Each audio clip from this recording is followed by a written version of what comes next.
Welcome back to Seamless Xtra as we continue to explore the latest trends and innovations in the world of digital commerce. Hello everyone, I'm Mark Dowdall, I'm the editor of Seamless Xtra. I'm here with Adam Docrat, the head of IT at GCC Chemist Warehouse.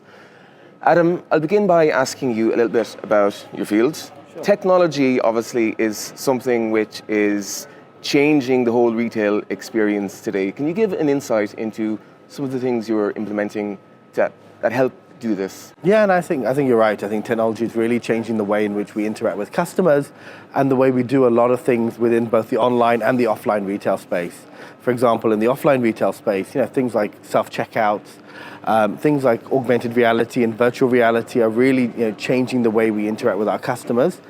And advanced analytics and advanced inventory optimization tools are allowing us to really look at customer behavior and then bring in the right stock at the right time, at the right place, to ensure the best customer experience for them. And then in the online space, we're really looking at hyper-personalization, trying to find out what drives customers to offline stores and try and bring that into online stores and really not replace the human element, but enhance the customer experience so that they get that personalized approach, they get the products they're looking for, they get products that they didn't know they were looking for, and have a really seamless end-to-end omni-channel experience. Which one of these latest advancements are you most excited about? Probably, in a weird way, self-checkouts. Now, I know that, in the UK, in Europe, self-checkouts are everywhere. But really here in the GCC, we're not really seeing that big of an adoption into self-checkouts and into, customer-led buying. And I think that, for me, is the most exciting, not just for the tech piece where customers can go and scan and pay, but really that endless aisle opportunity and giving customers the ability not just to shop in store, but giving them access to an entire endless aisle where they can, maybe buy one or two things in store, but then maybe purchase bigger items. We would potentially sell things like wheelchairs, hospital beds, accessories for your house. Those things you can't always afford to keep in your store, but giving the option for customers to see them and procure them and have them delivered to their house while still being in the store and still getting guided by the expert customer service agents that we have, I think would really change the game here in the region. Can you tell me then a little bit about how you use data? Because obviously, as you said, customer behavior is a huge part of any new innovation. You analyze that using the data. What are some of the things you're seeing there? So I think what we're seeing with the data is, really different customer behavior across the spectrum. And I think UAE being such a transient market, you have, everyone from, one end of the spectrum to the other end of the spectrum. You have tourists, you have locals, you have expats of various, pay grades and nationalities, all with different requirements. And what the data is allowing us to do is to segment everyone into multiple buckets. From whether they are, from a nationality mix or even from a, returning customer, loyal customer, lapsed customer, and then create targeted offers, targeted items, and targeted promotions directly to them. That's ultimately giving the best experience to the customer. So, for example, if we're looking at mother and baby, we would, a general retailer would say, okay, I'm going to take all women over the age of X and I'm going to target a mother and baby. Now, what we're going to do is we're going to say, well, hang on, let's do this. Let's not just take that segment. Let's also take men, for example, who are, potentially at a marriageable age and target them the ads, because by them seeing it, they're going to then relate it to their wives and then they're going to target it accordingly. You're looking at people like sports nutritionists, and what we're seeing is that historically, if you see someone buying a lot of sports nutrition, you'll target with them sports nutrition.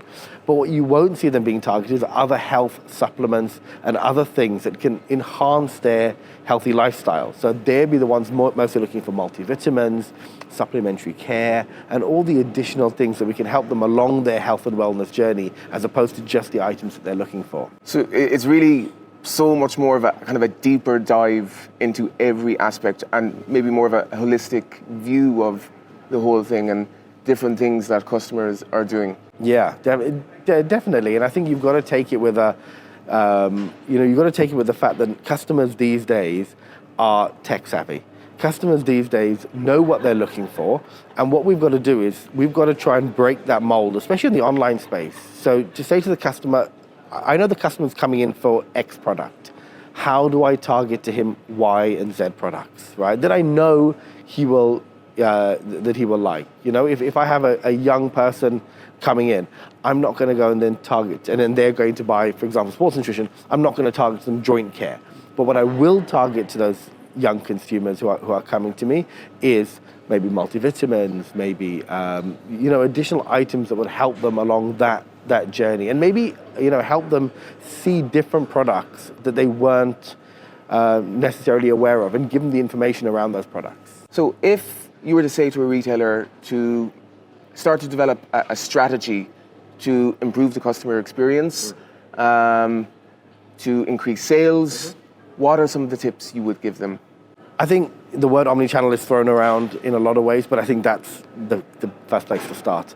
And when I say omnichannel, I predominantly mean giving customers the ability to interact in the way that they want to interact.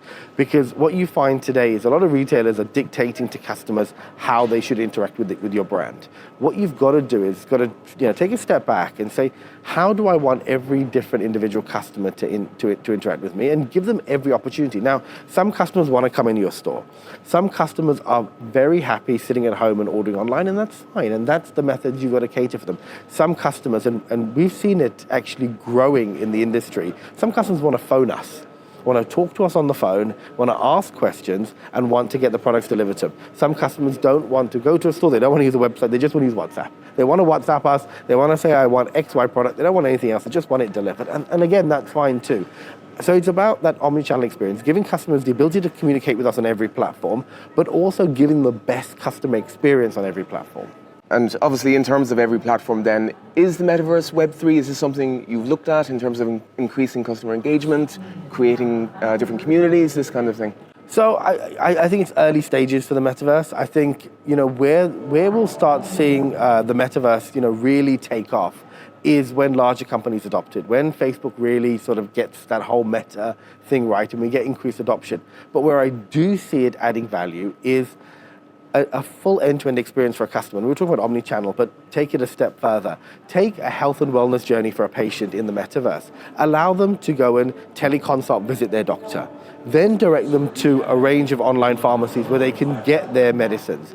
Then take them to their secondary care centers where they can get ongoing counseling, information, therapy. And then you start the whole cycle again when you need to repeat back to the doctor. So what it is doing is, whilst it's still, I think, not a long way off, but I think it's still within the next 5 years, what you're going to see all linked services being available to the customer rather than them having to sort of segment and go their own separate ways.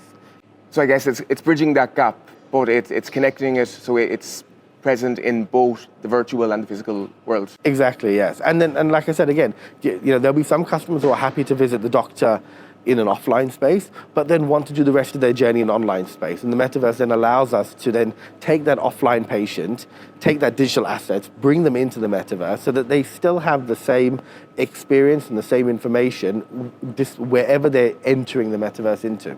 Okay, Adam, thank you very much for taking the time to speak with me today. I hope you enjoy the rest of the event. Yes, thank you so much, Mark. Thanks, Seamless. Thank you.